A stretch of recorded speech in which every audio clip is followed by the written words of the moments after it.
Lalu siapa yang tahu berapa tersisa umur ini ke depan Allah Subhanahu wa taala?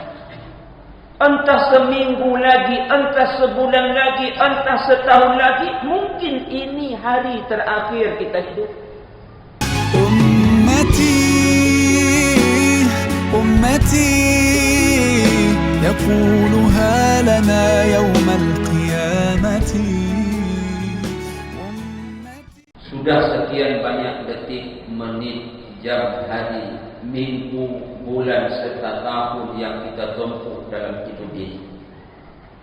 Sampailah hari ini, hari yang ke-21, insyaAllah kita berada di bulan Syawal, di tahun 1438 Hijrah. Ketika waktu datang lalu pergi sini berganti, maka membuat umur kita bertambah. Tetapi kematian semakin dekat untuk menjumpai kita. Maka berbicara tentang umur, baginda Rasulullah SAW bersabda dalam hadis yang diriwayatkan oleh Imam Tirmizi, "A'malu ummati ma baina 60 ila 70 wa aqalluhum man yajuzu zalik." Usia umatku, kata baginda Rasulullah, berkisar antara 60 ke 70 tahun. Ada yang lewat 70 tahun, ada, tetapi kata Rasulullah tidaklah banyak. Bahkan jangankan 60, 70, apalagi melewati itu 50, 40, 30 pun sudah banyak kawan-kawan yang telah mendahului kita semua. Jadi tak jaminan untuk sampai 60, 70, apalagi melewati itu. Dan apabila usia kita sudah sampai 60, 70, itu biasanya uban sudah banyak tumbuh. Maka apabila kita sudah banyak uban, berbahagialah. Nabi kita SAW bersabda, hadis riwayat Imam Bukhari, "Man syaba syaibatun fil Islam kana lahu nuran yaumal qiyamah."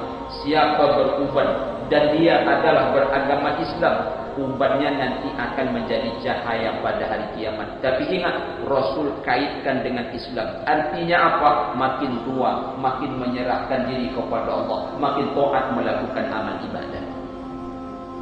Cuma kadang-kadang sayang, kita pantang nengok uban apabila memenuhi kepala. Apa sebab? Tua rasanya badan, sementara kita nak awet muda. Lalu kita panggil cucu kita, "Cu, cabut uban datuk. Nanti datuk upah sehelai Rp2.000. Cucu kita tak mau. Apa sebab? Upahnya murah. Maka supaya uban itu jadi dicabut, kita naikkan menjadi sebungkus es krim. Begitu tak sukanya kita dengan uban. Kaum muslimin, kaum muslimat, saudaraku kekasih Allah yang berbahagia. Semenjak kita lahir sampai hari ini, sudah sangat sering kita bertukar ganti pakaian. Berbagai macam warna dan model pakaian yang telah kita pakai. Tetapi ingatlah, suatu saat pakaian itu semuanya kita tanggalkan dan kita tinggalkan. Apa sebab? Kita akan bertukar pakaian. Apa dia? Kain kafan. Hari ini alhamdulillah kita tinggal di rumah yang cukup sederhana. Mungkin ada kita yang tinggal di rumah mewah.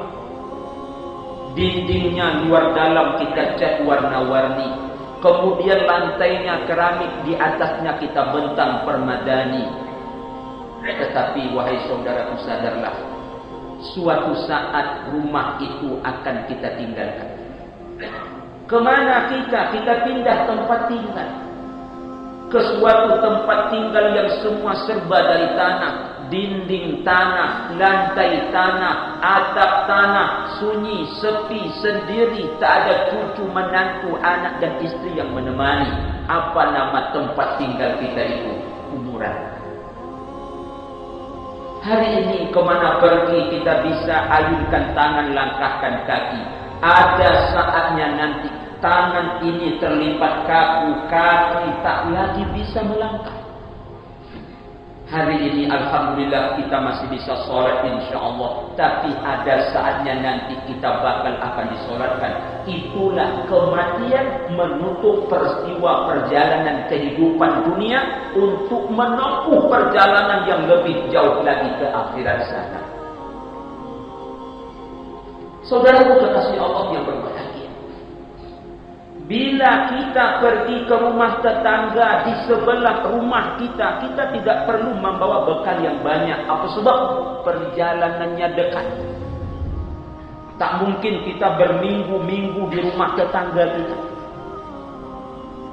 Tapi jika kita mengunjungi saudara kita, pulang ke kampung halaman, berziarah, pergi ke kampung halaman untuk melihat kampung di mana tempat kita dilahirkan, jaraknya jauh, maka biasanya kita membawa bekal yang banyak.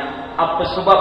Karena perjalanannya jauh dan kita akan berlama-lama di sana. Maka perjalanan yang paling jauh adalah perjalanan ke akhirat.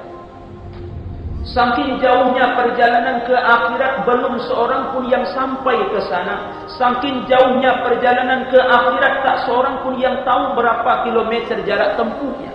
Pastikan bekal kita banyak. Pastikan bekal kita banyak.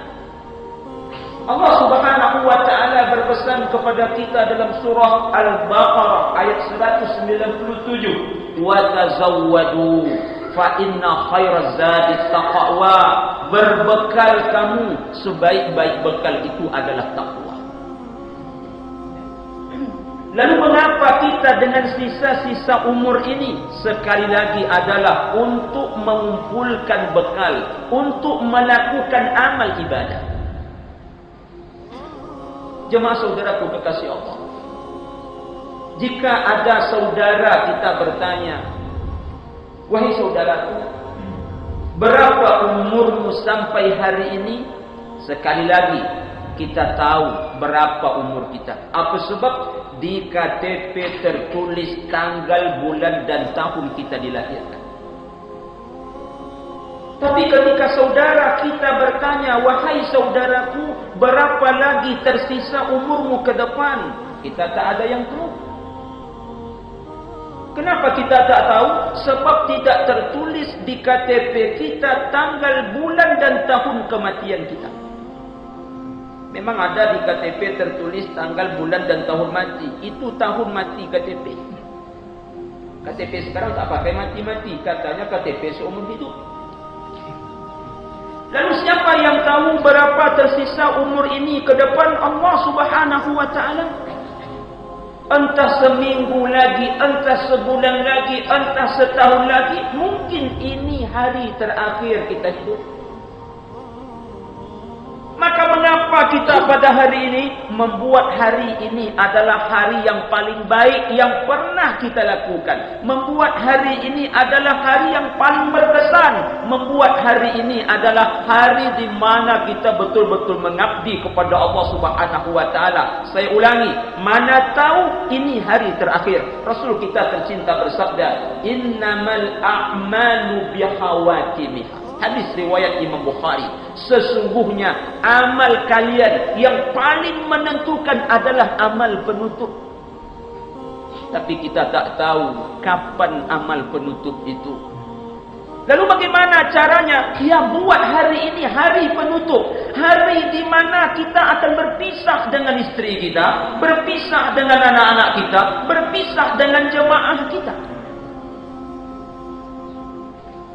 Jemaah saudaraku kekasih Allah yang berbahagia, ada banyak yang Allah Subhanahu wa taala tanyakan nanti kepada kita di akhirat. Semua nikmat akan diminta pertanggungjawaban oleh Allah Subhanahu wa taala. Kita lihat dalam surah At-Takasur ayat yang terakhir, urutan nomor 8. Summa latus'alunna yawma idzin 'anil na'im. Allah Subhanahu wa taala benar-benar akan menanyakan setiap nikmat yang telah pernah diberikannya kepada kita. Maka di antara sekian banyak nikmat yang Allah tanyakan, Allah minta pertanggungjawaban. Apa salah satunya? Rasulullah sallallahu alaihi wasallam bersabda, hadis riwayat Ibnu Majah, juga diriwayatkan oleh Imam Tirmizi, la tazalu qanama 'abdin yaumal qiyamah hatta yus'ala an arba'. Ada 4 perkara, kata baginda Rasulullah sallallahu alaihi wasallam, Allah tanyakan kepada kita, Allah minta pertanggungjawaban. Di antaranya adalah umur, untuk apa kita habiskan. An umrihi fima afna, umurmu untuk apa kamu habiskan, kata Allah Subhanahu wa taala.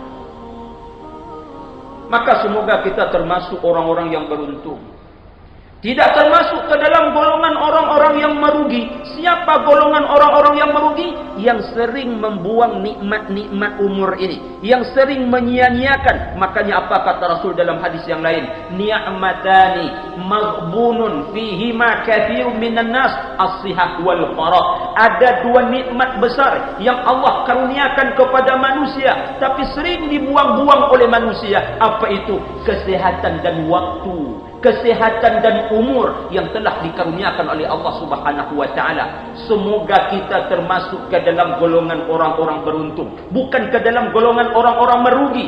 Allah berfirman, wal asr, demi masa, innal insana lafi khusr, sesungguhnya manusia benar-benar berada dalam kerugian. Apa salah satu yang membuat manusia rugi? Umurnya tidak banyak mendatangkan manfaat. Jangankan untuk orang lain, untuk dirinya pun tidaklah begitu bermanfaat umurnya. Semoga kita justru termasuk ke dalam golongan orang-orang yang beruntung. Siapa orang-orang beruntung? Illal ladzina amanu wa amilus salihat, orang beriman dan beramal soleh, yang mengisi waktu-waktu yang telah Allah karuniakan kepadanya. Jamaah saudaraku kekasih Allah yang berbahagia, untuk itu mari bersama-sama kita berdoa kepada Allah, meminta kepada Allah agar kita istiqamah, agar kita teguh pendirian melakukan amal ibadah untuk mengisi langkah-langkah kaki dan ayunan tangan kita selagi kita berada di atas muka bumi Allah Subhanahu wa taala ini. Sehingga apabila kita asik dalam beribadah, mengisi waktu dengan baik, semoga penutupannya nanti juga dalam keadaan baik. Apa itu? Husnul khatimah. Apabila kita gagal husnul khatimah, justru su'ul khatimah, kehidupan tak bisa diulang lagi, kematian tak bisa diulang lagi. Kematian bukan barang percobaan, dia pasti. Bapak Ibu jemaah sekali lagi, semoga kita husnul khatimah. Caranya bagaimana? Isi waktu kita dengan amal soleh kepada Allah Subhanahu wa taala. Semoga tausiah yang singkat ini ada manfaat, terlebih hendaknya mendapat ridho dari Allah Subhanahu wa taala. Subhanakallahumma wa bihamdika asyhadu an la ilaha illa anta astaghfiruka wa atubu ilaik. Billahi taufiq wal hidayah. Wassalamu alaikum warahmatullahi wabarakatuh.